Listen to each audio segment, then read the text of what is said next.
Okay, so now that we know how I use parallel compression in my mixes, let's talk about the types of compressors that I use for that parallel compression. So I split my parallel compression into two sections, my music section and my vocal section.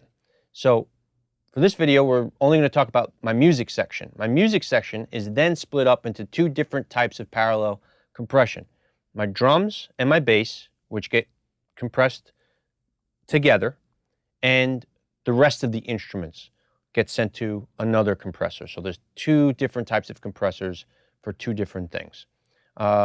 What I use for my drum and bass parallel compression is an Acme Opticom. It's getting somewhere around 6 to 10 dB of reduction. It's a tube compressor, and it really gives a lot of punch and low end to whatever I send to it.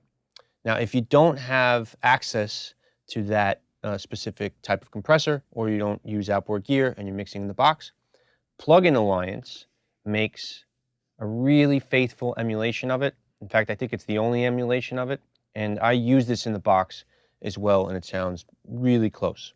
For the instruments in my mix, I'm sending them to a Chandler TG1 for my parallel compression. It's a bridge diode compressor, and that particular compression gives whatever I send to it a lot of weight and some really great smooth sounding harmonic distortion. Now, if you don't have access to that particular compressor, UAD makes a pretty great emulation of Chandler's Zener limiter. I use this in limit mode, just like the TG1.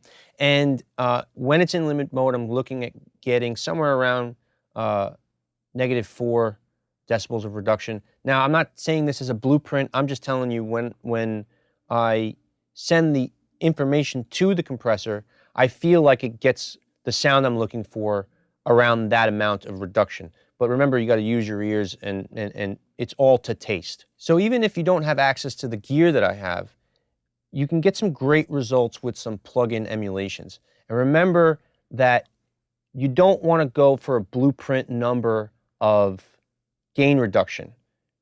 Really listen. This is all a taste thing. So when it sounds good, it probably is good.